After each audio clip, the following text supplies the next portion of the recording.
बधिरों के लिए खबरों के विशेष बुलेटिन में आपका स्वागत है। इस बुलेटिन में अब तक की ताजा और अहम खबरों के साथ मैं हूं विद्यानाथ झा और खबरों को पेश करेंगी सोनिया शर्मा। प्रधानमंत्री नरेंद्र मोदी ने आज गोवा में काले धन के खिलाफ दमदार भाषण दिया। 70 साल की बीमारी 17 महीने में सही करने का दावा किया। नोटबंदी के फैसले से हो रही तकलीफ दूर करने के लिए 50 दिन की मोहलत मांगी और धैर्य बनाए रखने के लिए लोगों का आभार भी जताया। पीएम मोदी ने 30 दिसंबर तक तस्वीर नहीं सुधरने पर किसी भी सजा के लिए खुद को तैयार बताया। पीएम मोदी ने बेनामी संपत्ति रखने वालों के खिलाफ भी बड़ी कार्रवाई का संकेत दिया। भाषण के दौरान पीएम मोदी भावुक हो गए और कहा कि मैं कुर्सी के लिए पैदा नहीं हुआ। पीएम मोदी ने भावुक होते हुए देश और परिवार के लिए घर परिवार छोड़ने की बात कही। काम नहीं था, मैं धीरे धीरे देश की आर्थिक तबीयत सुधारने के लिए अलग अलग दवाइयां दे रहा था। धीरे धीरे डोज बढ़ा रहा, मैं डोज धीरे धीरे बढ़ा रहा था।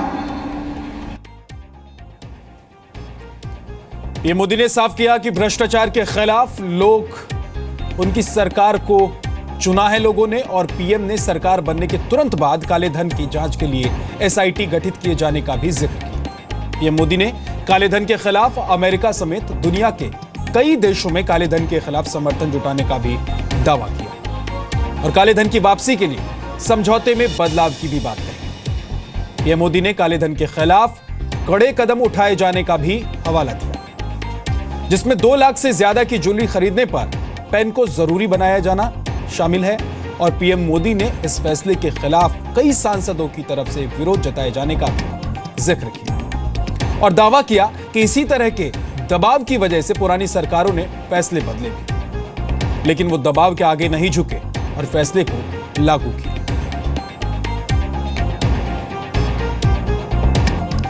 पीएम मोदी ने नोटबंदी के फैसले का विरोध करने वालों पर भी निशाना साधा। पीएम ने कहा कि 8 तारीख की रात 8 बजे के बाद करोड़ों लोग चैन की नींद सोए और लाखों लोगों की नींद उड़ गई और वो नींद की दवा लेने के लिए दुकान पहुंच गए और आज भी नींद की दवा ले रहे हैं। पीएम मोदी ने इशारों में राहुल गांधी पर भी निशाना साधा। पीएम ने कहा कि 2G और कोयला घोटाले वाले भी 4000 के लिए लाइन में लगे हैं। राहुल गांधी दिल्ली की पार्लियामेंट स्ट्रीट में एसबीआई की ब्रांच के बाहर नोट बदलवाने के लिए लाइन में खड़े हुए थे। आपने देखा कैसे कैसे लोग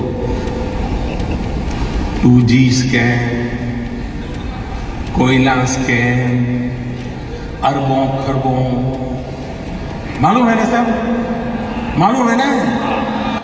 आज 4000 रुपया बदलने के लिए लाइन में खड़े रहना पड़ता है जी।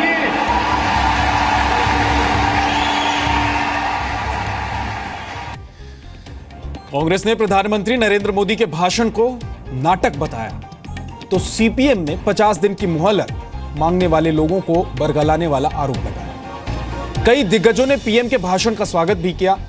राज्यसभा सांसद डॉक्टर सुभाष चंद्रा ने पीएम मोदी के फैसले को देश के लिए बेहद अहम बताया है और लोगों से उन्होंने वक्त देने की अपील की है। जैसा कि मैंने 8 तारीख को रात को ही कहा था कुछ दर्शकों से कि इसके दूरगामी परिणाम इतने अच्छे होंगे जिससे कि सामाजिक, आर्थिक हर प्रकार की लाभ हम सबको मिलेगा। केवल देश की इकोनॉमी जब सुधरेगी, आपकी भी सुधरेगी, मेरी भी सुधरेगी। पीएम मोदी आज गोवा, कर्नाटक और महाराष्ट्र के दौरे पर हैं। गोवा के पणजी में पीएम मोदी ने ग्रीनफील्ड एयरपोर्ट की आधारशिला रखी। साथ ही उन्होंने इलेक्ट्रॉनिक सिटी का भी शिलान्यास किया। गोवा के बाद पीएम मोदी कर्नाटक के बेलगाम पहुंचे। पीएम मोदी लिंगायत शिक्षा समिति के कार्यक्रम में शामिल हुए। कुछ देर में पीएम पुणे पहुंचेंगे और शुगर केन वैल्यू चेन पर इंटरनेशनल कॉन्फ्रेंस का उद्घाटन करेंगे। नोट बैंक के 5वें दिन आज बैंकों और एटीएम के बाहर लंबी कतारें लगी रही। छुट्टी होने के बावजूद बैंक खुले हैं। संडे होने की वजह से भीड़ ज्यादा है। लोग रात से ही एटीएम के बाहर खड़े हैं। दिल्ली, मुंबई समेत बड़े शहरों में लोग रात से ही एटीएम के बाहर लाइन लगाए हुए हैं। बैंकों के बाहर लग रही लंबी कतारों को देखते हुए कई जगह बैंकों ने विशेष इंतजाम किए हैं। कतार में लगे लोगों के लिए कई जगह बैंक की ओर से चाय पानी का इंतजाम किया। देश के अलग अलग हिस्सों से पुराने नोट बरामद करने की तस्वीरें सामने आ रही हैं। आज कोलकाता में पुलिस ने एक बैग बरामद किया जिसमें 500 और 1000 के नोट फाड़कर भरे गए थे। पुलिस ने बैग के मालिक की तलाश शुरू कर दी है। पंजाब के मानसा से भी कुछ ऐसी ही तस्वीरें सामने आई। तलाशी के दौरान पुलिस को एक गाड़ी से 1 करोड़ के पुराने नोट मिले। नोट ले जा रहे लोगों से पूछताछ जारी है। इससे पहले पुराने नोटों को नदी में बहाने की तस्वीरें भी सामने आ चुकी हैं। बैंकों में नोट बदलवाने और एटीएम के कैश निकालने के लिए लग रही भारी भीड़ को लेकर रिजर्व बैंक ऑफ इंडिया ने लोगों से धैर्य बनाए रखने की अपील की। आरबीआई की वेबसाइट पर जारी एडवाइजरी में लोगों को भरोसा दिलाया गया कि बैंक के पास छोटे नोटों की कमी नहीं है। इनके लिए परेशान होने की जरूरत नहीं है। आरबीआई ने लोगों से जरूरत के मुताबिक ही रकम निकालने और बदलने की अपील की। दिल्ली की पूर्व मुख्यमंत्री शीला दीक्षित के दामाद को दिल्ली पुलिस ने बेंगलुरु से गिरफ्तार किया है। शीला के दामाद इमरान पर घरेलू हिंसा का आरोप लगा है। शीला दीक्षित की बेटी लतिका और इमरान 10 महीने से अलग रह रहे हैं। जून में लतिका ने केस दर्ज करवाया था। इमरान पर सामान चोरी का भी आरोप लगा है। 1995 में लतिका और इमरान की शादी हुई थी। इमरान से बाराखंबा पुलिस स्टेशन में पूछताछ चल रही है। यूपी के बरेली में एक इंटर कॉलेज की प्रिंसिपल ने अनुशासन के नाम पर करीब 150 छात्रों के बाल बेतरतीब ढंग से कटवा दिए।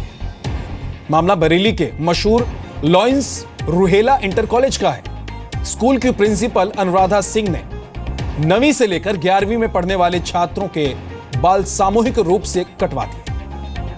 बाल काटे जाने से नाराज अभिभावकों ने कॉलेज पहुंचकर हंगामा किया, लेकिन इसके बावजूद प्रिंसिपल ने अनुशासन बनाए रखने के लिए बाल कटाने को जरूरी बताया। जिला प्रशासन ने छात्रों के बाल कटवाने की घटना की जांच के आदेश दिए। बदिरों के लिए समाचार के इस बुलेटिन में आज के लिए बस इतना ही। कल दोपहर 3:30 बजे हम फिर हाजिर होंगे दिन भर की बड़ी और नई खबरों के साथ। एक छोटे से ब्रेक के लिए।